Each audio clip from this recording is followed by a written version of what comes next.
हम सबके अंदर ना एक खिंचाव सा होता है रोशनी की तरफ जाने का। एक ऐसी जगह जहां सब कुछ साफ हो, सुरक्षित हो और समझ में आए। लेकिन क्या हो अगर असली रास्ता उस दिशा में हो ही ना, जिस दिशा में हम देख रहे हैं? क्या हो अगर सबसे गहरा प्रकाश वहां छिपा हो जहां जाने से हम सबसे ज्यादा डरते हैं, सीधे अंधकार के केंद्र में? ये एक ऐसी यात्रा की कहानी है जो हमारे सबसे गहरे डरों का सामना करती है, ये पता लगाने के लिए कि वहां क्या छिपा है। ये है देवी शमशान तारा। जैसा कि अघोर परंपरा के एक गुरु विमलानंद ने उनकी कल्पना की थी, वो शमशान भूमि पर खड़ी हैं। वो जगह जहां सब कुछ खत्म हो जाता है, जहां नाम, रूप, रिश्ते, सब कुछ राख में मिल जाता है। उनका रूप उग्र है, शक्तिशाली है, फिर भी उनकी मौजूदगी में एक अजीब सी शांति है, एक ठहराव है। ये छवि इस यात्रा का दरवाजा है जो हमें हमारी जानी पहचानी सीमाओं से बहुत परे ले जाने का वादा करती है। ये सवाल हमें एक पल के लिए रोक देता है। हम सब अपनी जिंदगी में नेगेटिव मानी जाने वाली चीजों से बचते हैं, दुख से, अनिश्चितता से, हानि से और सबसे बढ़कर मृत्यु से। हम सोचते हैं कि इनसे बचकर ही हमें शांति मिलेगी।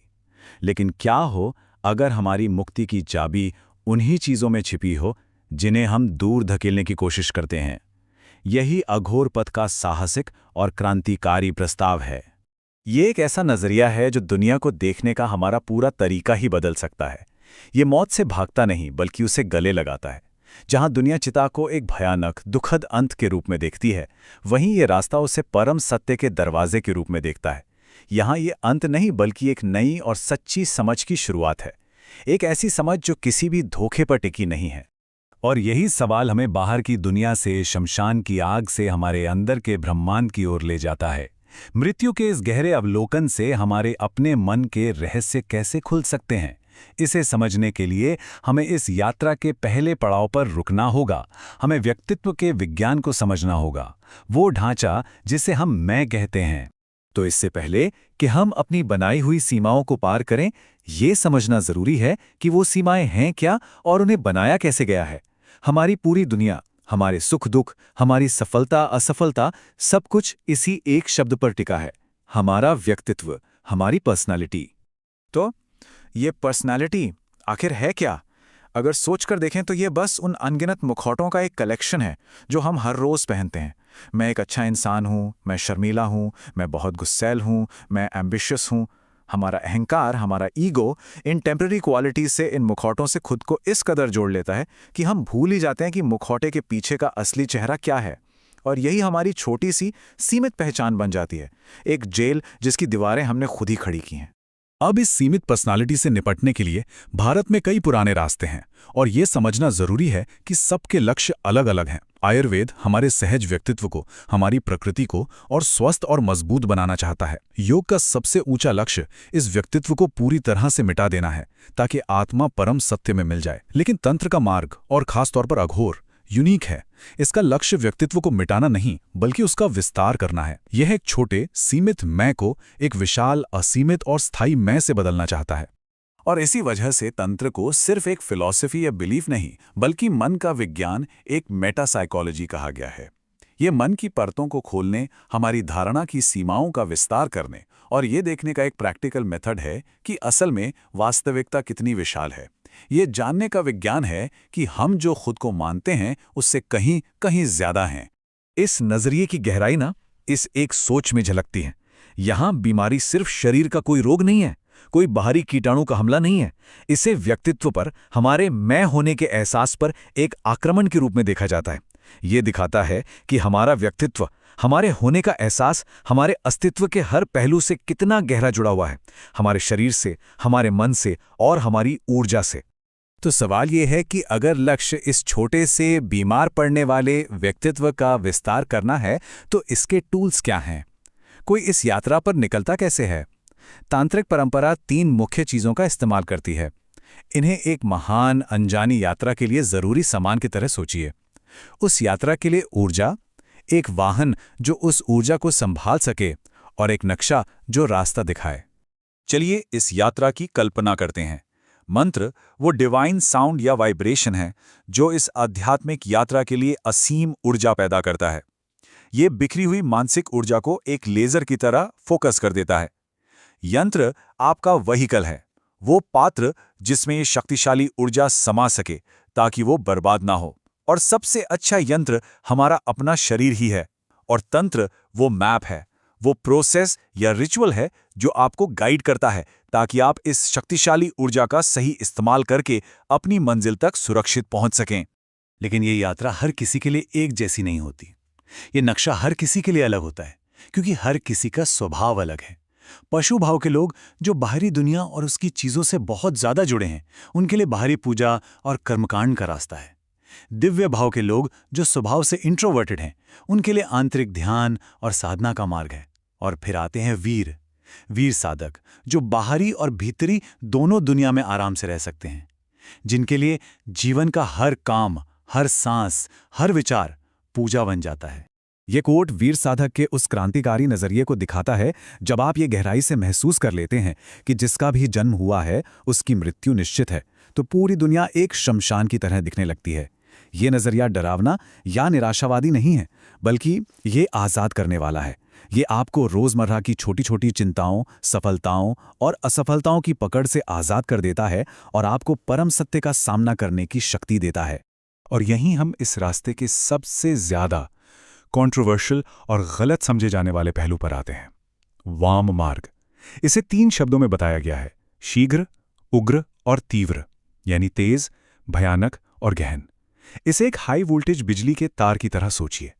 ये आपको एक पल में रोशन कर सकता है या आपको जलाकर राख भी कर सकता है। इसकी शक्ति ही इसका सबसे बड़ा खतरा है। यहां ये समझना सबसे जरूरी है, इसका लक्ष्य भोग नहीं है, बिल्कुल नहीं। इसका मकसद है उन चीजों का इस्तेमाल करना जिन्हें समाज अपवित्र मानता है, न कि उनका आनंद लेने के लिए, बल्कि मन की गहरी जड़ता और कंडीशनिंग को तोड़ने के लिए। ये जहर को दवा में बदलने जैसा है। ये उस शक्तिशाली ऊर्जा को जो हमें नीचे गिरा सकती है, उसी ऊर्जा को आध्यात्मिक विकास की ओर मोड़ने की एक खतरनाक लेकिन शक्तिशाली प्रक्रिया है। तो सवाल उठता है कि कोई इतने खतरनाक रास्ते पर चलेगा ही क्यों? जब सुरक्षित रास्ते हैं तो कोई आग से खेलने का रिस्क क्यों उठाएगा? इसका जवाब एक गहरे दार्शनिक सच में छिपा है, जो इन अपाता रूप से अंधकार में प्रैक्टिसेस के केंद्र में है। ये भ्रम के पर्दे के पार देखकर हर चीज में, चाहे वो सुंदर हो या भयानक, पवित्र हो या अपवित्र, मां को देखने के बारे में है। इस रास्ते में एक बुनियादी चुनाव करना होता है। क्या हम भ्रम से प्यार करें या उसके पीछे छुपी सच्चाई से? माया ब्रह्मांड का बाहरी लिबास है।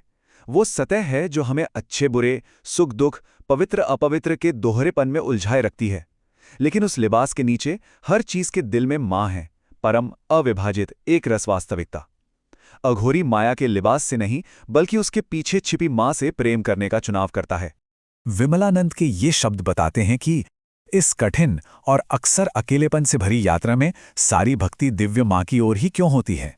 दुनिया के सारे रिश्ते शर्तों पर टिके हैं। दोस्त निराश कर सकते हैं, साथी बदल सकते हैं, लेकिन मां का प्रेम बिना शर्त होता है। वो कभी नहीं बदलता।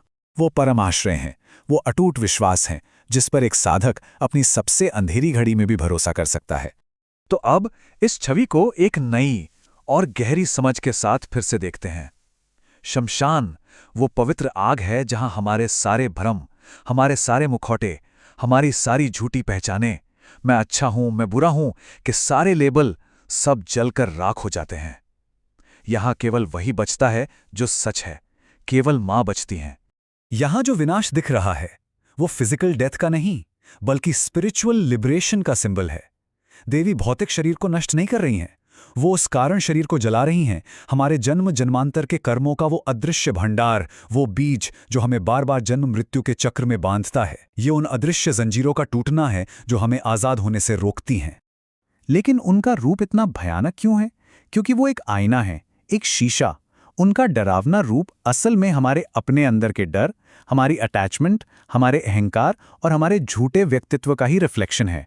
जब हम अपनी इस अंदरूनी गंदगी को साफ कर लेते हैं, जब डर और अहंकार की राख हट जाती है, तो उसी आईने में हमें उनका सौम्य, शांत और प्रेम से भरा रूप दिखाई देता है।